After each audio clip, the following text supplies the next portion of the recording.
Untuk tanggal 26, 27, 28 kita tunda kemarin sesuai kesepakatan adanya edaran gubernur.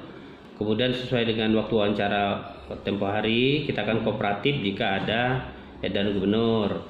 Nah, begitu beliau keluar dan kami sudah terima suratnya, tembusannya kita kooperatif. Akhirnya kita rapatkan dan sebagainya. Kemarin sempat ditunda. Kemudian tapi ditunda ini kan bisa makan korban banyak. Angkatan tua terutama yang 2016, 2017 itu kan harus segera lulus.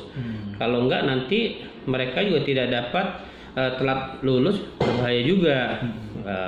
Untuk penomoran ijazah dan sebagainya jika lewat sampai mereka bisa dianggap DO. Maka kemarin kita carikan alternatif lainnya, yaitu kita ambil namanya KKN Mandiri Putra Daerah. Yang tadinya kemarin juga sudah benar putra daerah kita kembalikan, tapi kita tambah putra daerah dari kabupaten sekitar untuk masuk. Tapi dengan adanya ini, putra daerah tetap kita kembalikan ke daerah asal, di daerah lingkungan masing-masing. Kemudian nanti putra daerah yang tadi bukan putra daerah kita kembalikan ke daerah asalnya juga. Jadi namanya KKN Mandiri Putra Daerah. Nanti bimbingan dan sebagainya itu secara daring, pelaporan dan sebagainya secara daring itu yang akan kita lakukan. Insya Allah ini perizinan sedang kita urus. Kembali ke kabupaten lainnya. Kalau yang 7 kabupaten kemarin termasuk Banten kita sudah dapat perizinan, tapi tinggal kita pemberitahuan sistem perubahannya. Sedangkan kabupaten lainnya belum ada yang dapat izin sampai saat ini, karena kita baru mau ngurus perizinan. Ya mudah-mudahan aja Pemda kabupaten lainnya nanti bisa mengeluarkan perizinan secepatnya. Itu aja kita harapkan supaya anak-anak juga tidak jadi korban, karena sekarang anak-anak juga resah, pro dan kontra itu pasti ada yang terjadi di lapangan. Itu aja. Pelaksanaannya mahasiswa nanti buat program sendiri di lingkungan sekitarnya, di lingkungan sekitar atau di desanya atau di sekitar tempat tinggalnya. Program-programnya ya terserah nanti putra daerah setempat, misal dari satu kecamatan segala macam mereka membuat program apa. Ya nanti pelaporan dan sebagainya secara daring, tapi mereka kita kembalikan ke asal tempat putra daerah tersebut berada.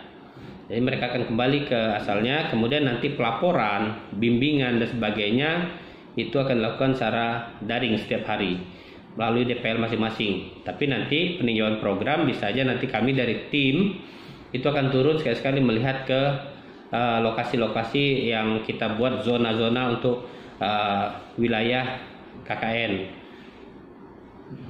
Itu diberlakukan kapan tuh Pak? Ya kemarin karena sambil nunggu perizinan kita akan undur kemarin sampai tanggal 1 Februari sampai 12 Maret. Pelaksanaan kita ambil 40 hari. Tadinya kan 50 hari yang Merdeka Belajar. Karena yang Merdeka Belajar itu kan bukan hanya KKN, tapi ada PPLP 1, PPLP 2, ada mata kuliah lainnya yang berkaitan dengan lapangan.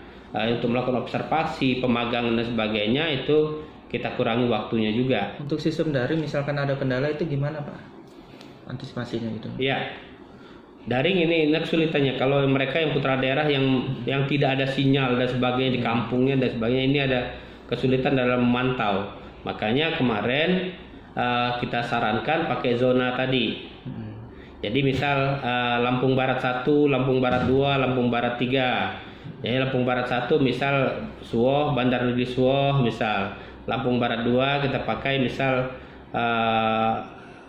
ini Balik Bukit, Batu Berak, Sukau gitu. Dan seterusnya kita dekatkan untuk kelompok itu berdasarkan zona kecamatan yang terdekat dalam membuat programnya. Untuk satu zona itu berapa kelompok tuh Pak biasanya? Tahun ini sebenarnya kemarin yang sudah direncanakan awal hanya 7 orang, 5 sampai 7, ada yang 5, ada yang 6, ada yang 7 satu desa itu. Dan kemarin kan programnya juga kita kembalikan putra daerah itu ke desa, cuman hanya ada berapa yang bukan putra daerah kita balikan ke situ juga. Sekarang ya kita akan kembalikan sesuai dengan semula zona domisili ya. Malah namanya KKN Merdeka Mengajar. Dia semua mahasiswanya 4.000 orang itu mengajar semua di daerah masing-masing di tempat tinggalnya. Namanya Merdeka Mengajar di wilayah program kerja utamanya. Kalau kita lihat program Unsiah, kemudian masing-masing wilayah itu kan memiliki pola masing-masing KKN. Ada yang kayak IPB juga tetap keluar ke berbagai daerah. Termasuk mungkin di Lampung juga ada yang IPB juga itu masuk dari IPB untuk ke KKN di Lampung. Jadi sebenarnya kita aja yang ini, kita kembalikan polanya seperti bulan Juli kemarin, yaitu pola KKN mandiri putra daerah, sehingga nanti pelaksanaannya di daerah masing-masing. Ini kan itu yang kita lakukan. Mudah-mudahan mahasiswa tidak resah yang akan KKN. Ya, kalau kita tunda total seperti apa yang dikatakan Pak Gubernur, ya nanti mahasiswa akan masa mukimnya juga akan bertambah.